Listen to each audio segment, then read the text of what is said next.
Symbols are a language ምስሉ በሆነ መንገድ እግዚአብሔርን ቢወክል እንኳን that can help us understand our past. ሐሳባቸው መጥፎ አይደለም። Into the new world order. የፍሪሜሰኖች ዓላማ Determines actively አዲስ የዓለም ስርዓት መፍጠር ነው። our ability to understand the present. Archaic rituals preserved by the 33rd degree members of the secret order of Freemason.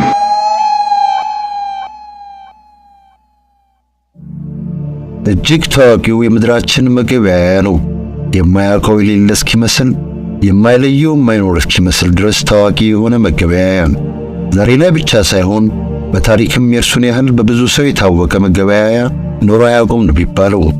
በዚያም ላይ ጉልቤ ነው። አንዱ ብቻውን እኮ በ140 ሺህ የሊባኖስ ሊራ ይመነዘራል። ይህ መገበያያ ስመ ገናናው የአሜሪካ ዶላር ነው። እርሱ ደግሞ ከመግዣ ይሁን ከምንዛሪ አቅሙም በላይ አብዝቶ ጭምር ጠንካራ የሆነ ጥብቅ ሚስጥር በውስጡ አጭቋል። በላዩ ላይ ያረፉ ምስሎችና ትዕምርቶች ከሁላችን ሸሽገው የያዙት ሚስጥርም ምድራዊ ብቻ አይመስልም። በባለ $1 ኖት ላይ የሰፈረውና ሁሉን ያያል የሚባለው አይን ይሁን ያላለቀው ያልተጨረሰው ፒራሚድ ለምሳሌ በአደባባይ ከሚነገርላቸው የሚለዩት ትርጓሜ ያላቸው እነርሱ ብቻ ሳይሆኑ በዶላር ኖት ላይ የተከተቡ ሌሎች ምስሎችና ትዕምርቶችም ግን ከሁላችን የተከለሉ ታላላቅ ሚስጥራት ተቀብሮባቸዋል። የአንዳች ታላቅ ፖለቲካዊና ሃይማኖታዊ ሴራ ውጤቶች ናቸው በሚባሉት በእነዚያ ሚስጥራትም የሀገሪቱ የአሜሪካ ራዕይ ተመስጥሮ ተሸሽጎበታል። ያ ራዕይ በሉ ዕጣ ፈንታም እግዚአብሔርን የጨመረ አይደለም፣ እግዚአብሔር የለበትም። ሀገሪቱ ስትጀመር ስትወለድ በጀመረው በዚያ ታላቅ ሴራ የሀገሪቱ መስራች አባቶች ፋውንዲንግ ፋዘርስ ተሳትፈዋል። ነገሩ ግን በእነርሱ አያበቃም። ከእነርሱ በመቶ ዓመታት ዘግይተው የመጡ ሌሎችም እጃቸውን አስገብተዋል። ያውም ያንዳችንም እጅ እንዳይተርፍ አድርገው ጭምር። እርሱን ነገር ሴራውን ደግሞ እኛ ቀርተን 99% የሚሆኑ አሜሪካውያንም አያውቁትም። ከታላቁ ዓለም አቀፋዊ ሴራ ጀርባ አሉ የሚባሉትም የሚስጥራዊ ማህበሩ አባላት ፍሪሜሰንስ ናቸው። ፍሪሜሰኖች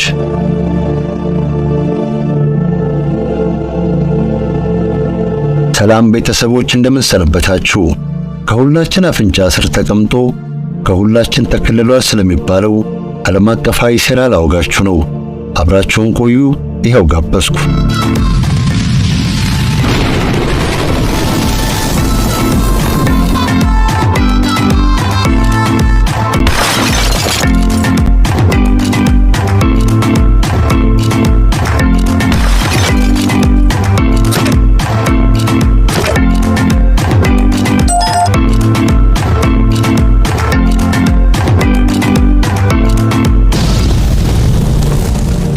Handshake and the ring, Watson, are archaic rituals preserved by the 33rd degree members of the secret order of Freemasons. እንዳልኳችሁ ዛሬ ላይ ብቻ ሳይሆን በሰው ልጅ ታሪክ በመላ በእውቅና በመታወቅ አቻ የሌለው መገበያያ ነው የአሜሪካ ዶላር። የዚህ ስመ ገናና መገበያያ ንድፍ ዲዛይንም ከፍ ያሉ ዋጋዎች ባሏቸው ምስሎችና ተአምርታዊ ምልክቶች የታጨቀ ነው። ፒራሚድ አለበት። የማይተኛ የማያንቀላፋ የማይከደን ይሁን ሁሉን የሚያየው አይንም እንደዚያው ገፊ ነው። ነጃሳ ነው የሚባልም 13 ቁጥርም ንስርም ደግሞ አሉበት። ወይ ንስር እሱ ነገር ከሞተ ከተቃጠለና ምድ ከሆነ በኋላ መልሶ ሕይወት ዘርቷል የሚባለው የአፈ ታሪኩ ፌኒክስ። የእነዚህ ምስሎች ይሁን የሌሎች በዶላር ላይ የሰፈሩ ትዕምርቶች ትርጉምስ ምን ይሆን? Symbols are a language that can help us understand our past. ታላላቅ የሬዲዮ ሾዎችና ዓለም አቀፍ መጽሔቶች በዚህ ጉዳይ ላይ ብዙ ብለዋል፣ ብዙ አውርተዋል፣ ብዙም ዘግበዋል፣ ብዙም ደግሞ ሸከነውበታል። ሃሊውድ ሳይቀርም ነግዶበታል። አንዳቸውም ግን ኒኮላስ ኬጅ የሚተውንበትን ናሽናል ትሬዠርን ፊልሙን የሚያክል ነገሩን ብዙ ሰው ዘንድ አላደረሱም። እርሱ ፊልሙ በርግጥ ዓለም አቀፉን ሴራ ቢያንስ ለአንድ ሰው ዓለም አቀፋዊ መነጋገሪያ አድርጎት ነበረ። እውነቱ ግን ምንድነው? አሊያም እውነቱ ወዴት ነው? Understanding our past determines actively our ability to understand the present. እንደሚባለው እውነትን ከስሩ ለመርመር ያለማንም ሊዘለው የማይገባ ቁልፍ ነገር አለ። የሚስጥሩ ቁልፍ ልትሉት ትችላላችሁ። እርሱም የሀገሪቱ የአሜሪካ ይፋዊ ብሔራዊ ማተም የሆነው አርማዋ ነው። ማተሟ ዘ ግሬት ሲል ይሉታል፣ ታላቁ ማተም እንደማለት። እንደሚባለው እርሱን ማተሙን መረዳት ታላቁን ዓለም አቀፋዊ ሴራ ለመግለጥ ቁልፍ የሆነው ኃላፊነት ነው። ለማንም ነገሩን ልረዳ ሚስጥሩን ልወቅ ላለ አዎን ለማንም።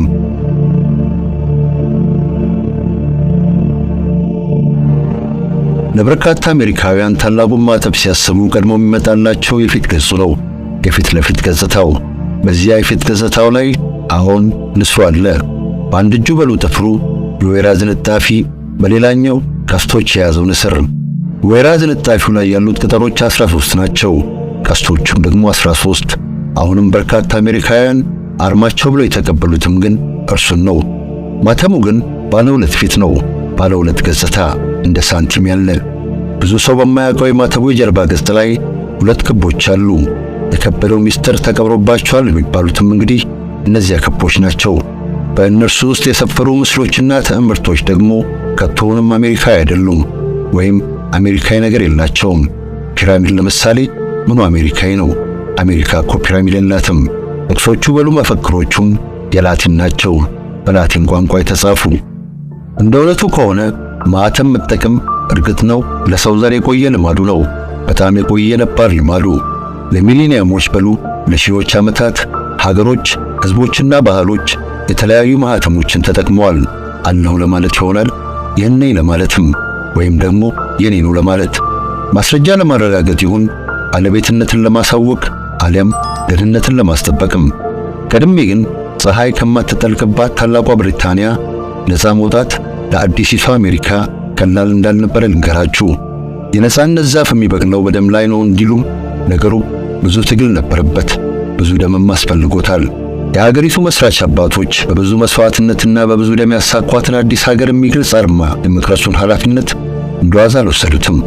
መስዋዕትነታቸው ደማቸው ብቻ ሳይሆን ህልማቸውና ራዕያቸውም እንዲካተትበት ፈልገዋል።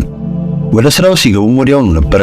ወዲያው ስልም ወዲያውኑ ነፃነታቸውን ባወጁበት ተመሳሳይ ቀን አርማውን የሚቀርጽ ኮሚቴ አቋቁመዋል። ነገሩ ግን ቶሎ አላለቀም። እንዲያውም ማተቡ ቅቡልነት አግኝቶ ከመስደቁ በፊት 2 ተጨማሪ ኮሚቴዎችና 6 ተጨማሪ ዓመታት አስፈልገውት ነበር። እንደሚባለው ማተቡ አዲሲቷ ሀገር አዲሱን ማንነቷን ለተቀረው ዓለም ልትገልጽበት የተቀረጸው ማተም እሴቶቿን፣ ህልሟንና ራዕይዋን ጨምሮ እንዲሁም አጥርቶ እንዲገልጽ ብዙ የተደከመበት ነበረ። ልፋታቸውን፣ ትግላቸውን ይሁን መስዋዕትነታቸውንም ያልዘነጋ። ወቅቱም ቅርብ ነበረ።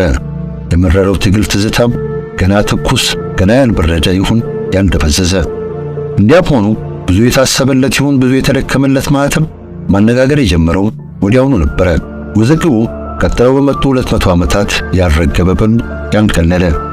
ከውልደቱ ውዝግብ ያልተለየው ያ ማተብ በባለ $1 ኖት ላይ በሰፈረ ጊዜ ግን አሁን ውዝግቡ ጦዘ። እርሱን ያገዙት፣ እርሱን ያስቻሉት ፕሬዝዳንት ፍራንክሊን ሩዝቬልት የሚስጥራዊ ማህበሩ አባል መሆናቸው ደግሞ ነገር አላገዘም። ውዝግቡን ይበልጥ አከረረ፣ ይበልጥ አገነነው እንጂ። እርግጥ ነው እርሳቸው የሚስጥራዊ ማህበሩ አባል ናቸው፣ ፍሪሜሰን ናቸው። እርሱ ነገራቸው የማያጣላው ነገር ነው፣ የታመነው ይሁን የተረጋገጠው። ራሳቸው ፍሪሜሰንስ እያሉ የሚጠሩት እነዚያ የሚስጥራዊ ማህበራቱ አባላት ነገር ሥራ ግን ሁሌም ሚስጥራዊ ነው። ታሪካቸው በጣም ወደ ኋላ ርቆ ተኪዶ የሚመዘዝ። አሁን የእነሱን ታሪክ ከራሳቸው ከእስልምናና ክርስትና የሚያስቀድሙ አሉ፣ በጣም የሚያስቀድሙ። መነሻቸውንም ከግብፅና ሜዲትራኒያን አካባቢ ካደረጉ ቅድመ ክርስትና የሆኑ እስልምና አምልኮዎች ይሁን እምነቶች። እነርሱ ፍሪሜሰኖች ናቸውም ይባላል። ቀድሞውኑ በግብፅ ታላላቆቹን ፒራሚዶችና የፈርዖኖች መቃብሮች የገነቡት። ቀረብ ባለ ይሁን ዘመናዊ በሚባለው ታሪካቸውም የአውሮፓን ታላላቅ ካቴድራሎች፣ ገዳማትና አብያተ ክርስቲያናት የገነቡት እነርሱ ናቸው እየተባሉ ይወሳሉ።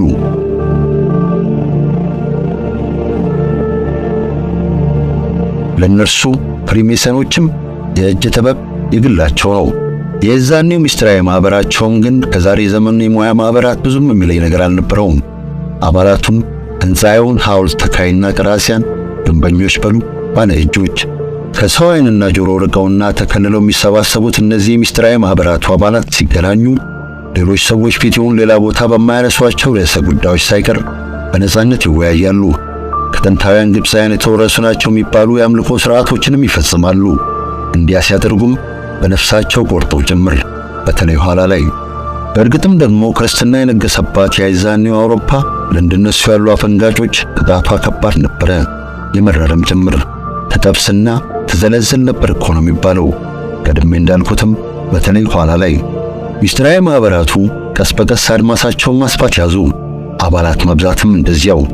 ከማህበረሰቡ ውስጥ ነቃነቃ ያሉ መሳፍንትና ሳይንቲስቶችን እየለዩ ወደ ድብቅ መሰብሰቢያዎቻቸው ይጋብዙ ጀመር፣ ይመለምሉ። ማህበራቸውም በሃይማኖት ይሁን በባህል አሳቦ ማሰብን ከሚያነውር ይሁን ከሚቀጣ ማህበረሰብ መደበቂያቸው ሆነ። አብረውም ወጣ ያሉ የአምልኮ ሥርዓቶቻቸው መፈጸሚያ። እነዚያ የአምልኮ ሥርዓቶቻቸው ደግሞ ጸረ ክርስቲያናዊ ባይሆኑ እንኳን ክርስቲያናዊ እንዳልነበሩ ግን የሚያጠራጥሩ አይደሉም። እንዲያም ሆኖ የእነሱ የፍሪሜሰኖች የእምነት መሠረት ነው የሚባለው የሰው ልጆች ወንድማማችነት ነው፣ እርሱና የእግዚአብሔር አባትነት። እግዚአብሔርም ለእነርሱ ትልቁ ገራሲ the great architect፣ ሰማያትን በስንዝር የሚለካው አርክቴክት። በሰው ልጆች ወንድማማችነትና በእግዚአብሔር አባትነት የተስማማ ማንም ደግሞ የማህበሩ አባል ሊሆን ይችላል። አብሮም እግዚአብሔሩን በፈለገው ስም ሊጠራ ይሁን በመሰለው መንገድ ሊያመልክ። እንዳልኳችሁ ግን መሰብሰቢያ ጎጆአቸው ማንም ዘው ብሎ አይገባበትም። ሁሌም በጥሪ ነው፣ በግብዣ። እንዲያም ሆኖ ታሪክ ስማቸውን ያስቀረልን ታላላቅ ሳይንቲስቶች፣ ሰዓሊያን፣ ደራሲያን የሆኑ ባለቅኔዎች የእንዲህ ያሉ ማህበራት አባላት እንደነበሩ በተለይ ዛሬ ላይ የአደባባይ ምስጢር ሆኗል። በሆነ ወቅት ላይ ግን የቤተ ክህነትና ቤተ መንግሥት ዳር ያቆማት አውሮፓ አምራባቸዋለች፣ ጠልታቸውም ፈርታቸውም። ለአሜሪካው ምስጢራዊ ማህበር እርሾ ናቸው የሚባሉትም መገፋትና መሳደድ ከአውሮፓ የገፋቸው የአውሮፓ ፍሪሜሰኖች በአሜሪካ ቀዳሚዎቹ የምስጢራዊ ማህበር አባላት የመካከለኛውና ከፍተኛው መደብ አባላት ነበሩ። መላው ትምህርቱም የነበራቸው ሰዎች ያንን የግንኙነት መስመርም በነጻነት ትግል ወቅት እውነት ነው በቅጡ በሉ አግባቡ ተጠቅመውበታል። ከአብዮቱ ስመ ገናና አርበኞች ብዙዎቹም የምስጢራዊ ማህበሩ አባላት ነበሩ። የአዲሲቷ ነጻ ሀገር የመጀመሪያ ፕሬዝዳንት የነበረው ጆርጅ ዋሽንግተንን ጨምሮ ከእሱ የጦር ጀነራሎች ከ30 በላይ የሚሆኑትም ፍሪሜሰኖች ነበሩ። እርሱ ዋሽንግተንም ደግሞ ፍሪሜሰንነቱን ሊሸሽግ የማይተጋ የፍሪሜሰኖች ምልክት የሆነውን ፒራሚድ ሽርጡ ላይ አስጠልፎ ሲያበቃ በአደባባይ ለብሶ ሲታይ ነበረ፣ በድፍረት ጭምር። በነገራችን ላይ እርሱ ጆርጅ ዋሽንግተን ዛሬ ድረስ $1 ኖት ላይ ፎቶው ምስሉ ገጭ ብሎ የሚታየው ሰውዬ ነው።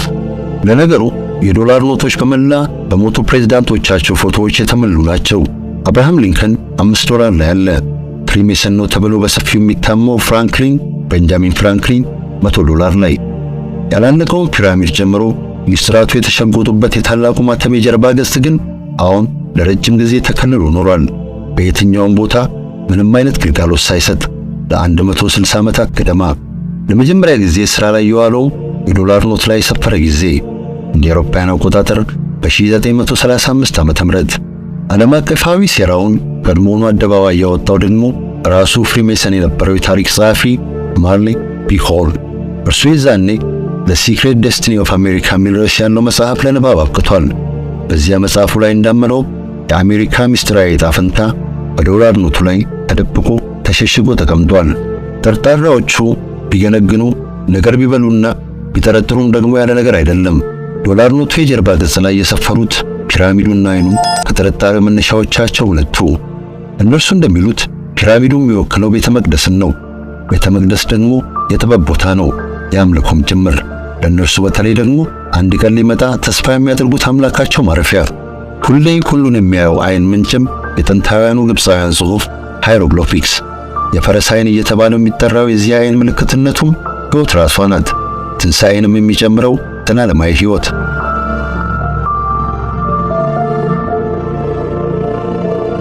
ሁለቱንም ምልክቶች ቀድሞውኑ ታላቁ ማተም ውስጥ የከተተው አርቲስት ፍራንሲስ ሆፕኪንስ ይባላል። እርሱም የተረጋገጠለት ፍሪሜሰን። በዚያም ላይ 18ኛው ክፍለ ዘመን መጀመሪያ ላይ ሁለቱም ምስሎች ፒራሚዱም አይኑም በአውሮፓ ለነበሩ ፍሪሜሰኖች ምልክታቸው ነበሩ፣ ይፋዊ መለያቸው። የሁለቱም ምልክቶች በተመሳሳይ ወቅት በአሜሪካ ብሔራዊ አርማ ውስጥ መካተትም ነገሩን ከተራ መገጣጠም በላይ ያደርገዋል። በዚያም ላይ የአዲሲቷ ሀገር ዋና ከተማ ዋሽንግተን ዲሲ ግንባታም የሰዎቹ እጅ ምን ያህል ረጅም እንደነበረ ማሳያ ነው ይባላል።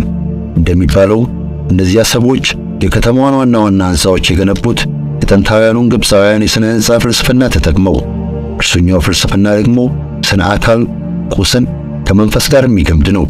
ሕንፃው ይሁን ለሕንፃው የሚመረጠው ቦታ ከሰማይ ከዋክብት ጋር እንዲገናጅ እንዲገጥም ተደርጎ የመንፈሳዊ ኃይል መፍሰሻ ቱቦ ይሁን ቦይ ተበጅቶለት የሴራው ትንተና ግን በፒራሚዱና ሁሉም በሚያየው አይን ላይ ብቻ ያበቃም። የሀገሪቱ የአሜሪካ ብሔራዊ መገለጫ የሆነው ንስሩ ሳይቀርም የውዝግቡ አካል ነው። ይፋዊ የሆነው ተረክ ንስርን የጥንካሬና የነጻነት መገለጫ ያደርገዋል። እርሱ ግን እንዳልኳችሁ ይፋዊ ተረክ ነው፣ ይፋዊ ማብራሪያ። ጠርጣራዎቹ እንደሚሉት ግን ሲጀምር የአርማው ቀራጺዎች ምኞት ፊኒክስ ነበረ። አፈታሪኩ ከግብጽ የሚመዘዘው የእርሱኛው አሞራ ምልክትነቱ ደግሞ ትንሣኤ ነው። አፈታሪኩ እንደሚለው እርሱኛው አሞራ በእሳት ተቃጥሎ ነዶ ሞቶ በኖ ተኖ ሲያበቃ መልሶ ሕይወት ይዘራል። ሐሳባቸው በብዙ ሰው የሕይወት መስዋዕትነት እንደ አዲስ የተወለደችውን አዲስ ሀገር ትንሣኤ ለመግለጽ ንስሩ የተመረጠው ይህንኛው ሐሳብ ተቃውሞ ይበረታበት። በፊኒክሱ ላይ ተቃውሞውን ያበረታውም ግን ከጥንታውያኑ ግብፃውያን የሚመዘዘው ታሪኩ ነበር። የሐሳቡ ተቃዋሚዎች እንደሚሉት ፊኒክስ ራሱ የአምልኮ ምልክት ነው።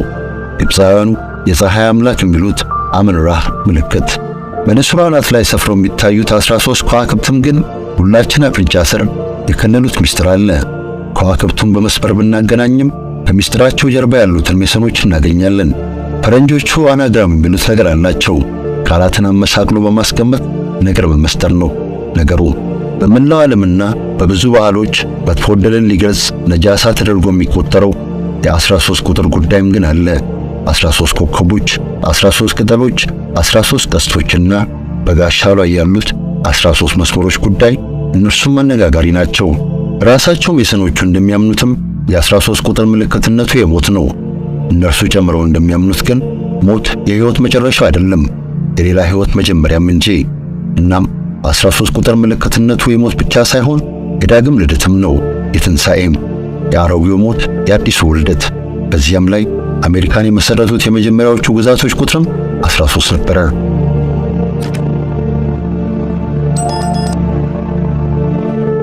ጠርጣሪዎቹ እንደሚሉት ግን አብዝቶ የሚፈራውና የሚጠላው 13 ቁጥር የሚወክለው ራሱ ሰይጣንን፣ ራሱ ዲያብሎስን ነው።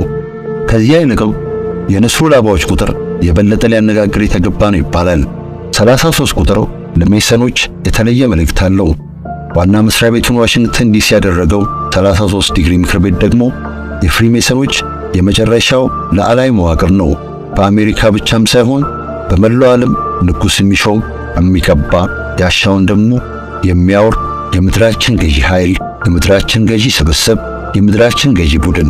ቀደም የጠቀስኩላችሁ ደራሲ እንደሚለው በአሜሪካ ምድር እጅግ ጉልበታም እጅግ ኃይለኛ የሆኑ ድርጅት ነው 33 ዲግሪ ሜሰነሪ። የምስጢራዊው ማህበር አባላት ቀድሞ በማተቡ ቆይታውን በዶላሩ ኖት ላይ የቀበሩት ሌላኛው ምስጢር ጽሑፉ ነው። ጽሑፉ በፒራሚዱ አናትና ግርጌ ስር ይገኛል። በፒራሚዱ አናት ላይ የሰፈረው ጽሑፍ አኑዊት ኮሬክትስ ይላል። ላቲንኛ ነው። እግዚአብሔር ረዳን፣ እግዚአብሔር አደላለን አይነት ትርጉም አለው። በዚህኛው ላይ የሚነሳው ውዝግብ ቀላል ነው። እዚያው ዶላሩ ላይ ፈርጦ እንደሚገኘውና በእግዚአብሔር እናምናለን in God we trust በሚለው ላይ እንደሚነሳው ያለ ቀለል ያለ ውዝግብ የት የሚያውቁትን እግዚአብሔር ይሁን የነሱ እግዚአብሔር ሌላ ነው አይነት ግት የሚያስነሳው ውዝግብ የበለጠውን የሚያወዛግበውም ከዚያ ይልቅ ከፒራሚዱ ግርጌ የሰፈረው ጽሑፍ ነው። ላቲንኛን ቋንቋ ያደረገው የዚያ ጽሑፍ የዚያ አባባል ምንጭም ጸሐፊው ቨርጅል እንደሆነ ይታመናል። The New Order of the Ages የእንግሊዝኛ ኩያው ነው። አዲስ ሥርዓትን የሚያበስር ነገር ነው።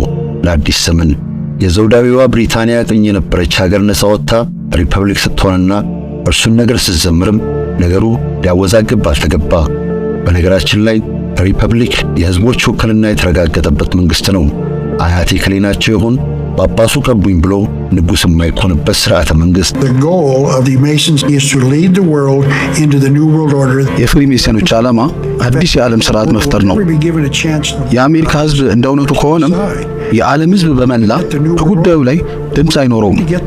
ነገሩን ምስጢር ሲያደርጉት ምክንያታቸው እሱ ነው። ተጠራጣሪዎቹ እንደሚሉት ግን ያ አዲስ ሥርዓት የምድሪቱ በመላ እንዲሆን ነበረ ሴረኞቹ ያሴሩት። ሰዎች በሃይማኖት ሲሆን በድንበር ያልተከፋፈሉበት አዲስ የዓለም ሥርዓት the new world order። ሃይማኖትና ድንበር የሰው ዘርን ምን ያህል እንዳጨረሱ ልብ ያለ ማንም ግን ታዲያ እንቅፋት አለው ሊል ይችላል። እንደዚህ ያለው ቅድም በእነርሱ ዘመን አልጀመረም።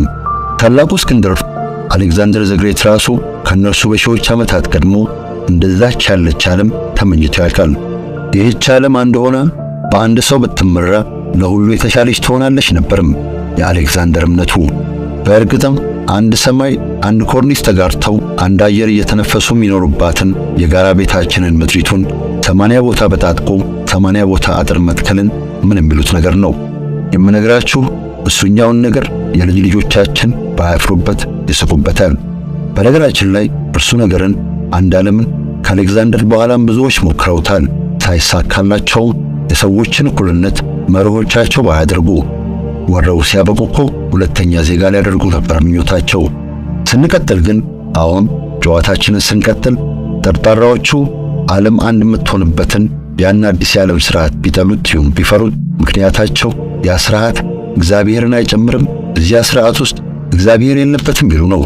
ቢያንስ እኛ እንደምናውቀው እንደምናምነው ያለ እግዚአብሔር አይኖርም ቢሉ፣ ሞራሊቲ ስነ ምግባር ይሁን ሚስጥራዊ ማህበር የሚተምልልን እግዚአብሔር ብቻውን አያኗኑረንም ቢሉ፣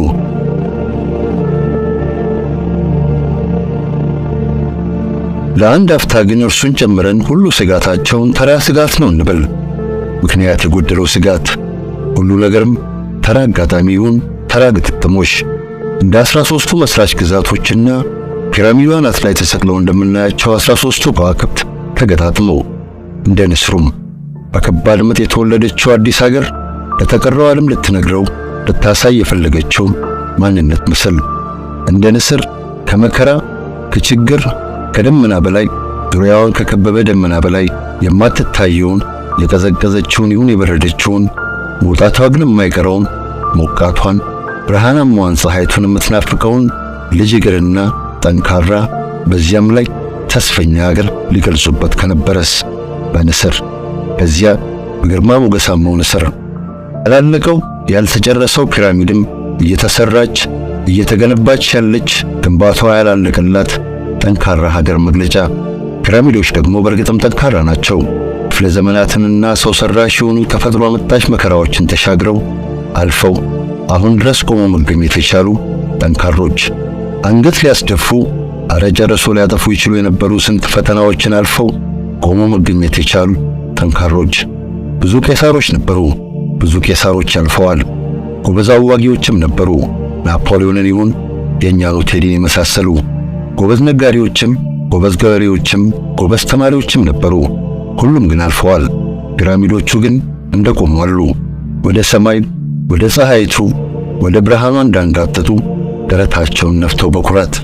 እርሱም ግን አይሁን የጊዜ ወረት ፋሽን የፈጠረው ነገር ከነበርስ በእርግጥም በዚያ ዘመን ምስሎቹ፣ ትምህርቶቹ፣ ጽሑፎቹ፣ ቁጥሮቹ በታላቁ ማተም በአሜሪካው እነዚያ ነገሮች በማተሙ ላይ በተቀረሱበት ዘመን በዚያ ተመሳሳይ ዘመን በአውሮፓም ነገርዮቹ ይዘወተሩ ነበር። ከሕዝቧ በጣም አብዛኛው ማየም በነበረባት በዚያ ዘመኑ አውሮፓ በጽሑፍ መግባባት የማይቻል ነበር ወይም ከባድና አስቸጋሪ። እናም በስዕላዊ ቋንቋ በምልክቶች መልእክት መለዋወጥ የወቅቱ ልማድ ነበረ። ቀላል ልማድም ደግሞ አልነበረም። እነዚያ ምስሎችና ምልክቶች መግለጫ ብሉ መማሪያ የነበረባትን አውሮፓ ኮርማወራችሁ። በዚያም ላይ ነፃ ሀገር እንሁን ብለው አብዮት አስነስተው አዲስ ሀገር የፈጠሩትና ማተም ያስፈልጋቸው አሜሪካውያኑ ራሳቸው ለአውሮፓ ቅርብ ነበሩ። ቢያንስ የዘር ግንዳቸው ከአውሮፓ ነው።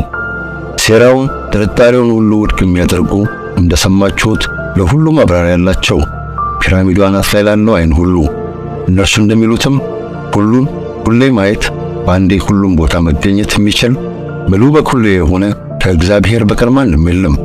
እናም አሁንም እነሱ እንደሚሉት እንደ እግዚአብሔር ያለን ረቂቅ ሐሳብ ሁሉም በሚያየው በማይከደነውና በማያንቀላፋው አይን ለመግለጽ የሞከሩት የጥበብ ሰዎች ጥበብ ሊደነቅ እንጂ ሊያጠራጥር ባልተገባ በእነርሱ ማብራሪያዎች ምክንያቱን ሰበብ አሊያም አመክንዮ አለመረታትን ከባድ የሚያደርግ ግን ሌላ ነገር አለ። For whatever reason they may have thought it as an appropriate symbol of God. ምስሉ በሆነ መንገድ እግዚአብሔርን ቢወክል እንኳ ሐሳባቸው መጥፎ አይደለም። ሰዎች ዶላር በመዘዙ ቁጥር እግዚአብሔር እያያቸው እንደሆነ ማስታወሱ ምን ክፋት አለው? እርሱ ነገርም በእርግጥ ነገሩን ሁሉ ከሴራ ለማስዳት ይሁን የሴራ ትንተናዎችን ሁሉ ውድቅ ለማድረግ የሚደረጉ ድካሞችን ከንቱ የሚያደርግ ነው። ነገሩ እንደፈለገው ቢደክሙ ሊያስተባብሉት የማይቻል የሆነው እንዲህ ነው። እንደምታስታውሱት ታላቁ ዓለም አቀፋዊ ሴራ ቀድሞውኑ ተመስጥሮ ተሸሽጎበታል የሚባለው ታላቁ ማተብ ውስጥ ነው። አሁንም እንደምታስታውሱት ግን ያ ማተብ ባለ ሁለት ፊት ነው፣ ባለ ሁለት ገጽታ እንደ ሳንቲም ያለ። የማተቡ የጀርባ ገጽ ባለ $1 ኖት ላይ ከመታተሙ በፊት በሌላ በምንም አውድ ሥራ ላይ ውሎ አያውቅም ነበር። በአንድ ወቅት ግን ታላቁን ማተም የተመለከተ አንድ መጽሐፍ አንድ ሰው እጅ ወደቀ። ያ ሰው ሄንሪ ዋላስ ይባላል።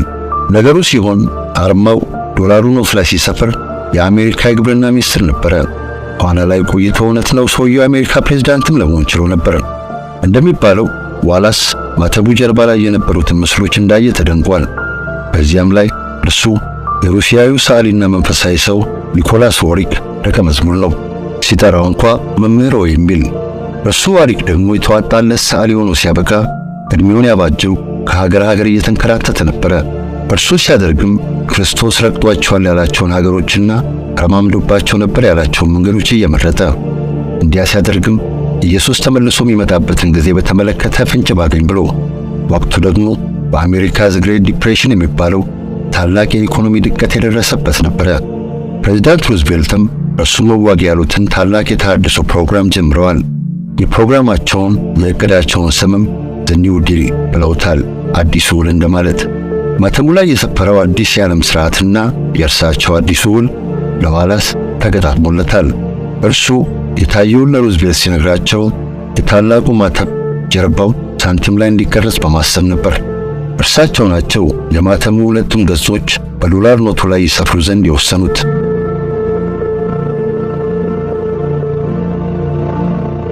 እርሱ ዋላስ ሲሆን እርሳቸው ሩዝቬልትም ደግሞ ሁለቱም በሰነድ የተረጋገጠላቸው ፍሪሜሰኖች ናቸው።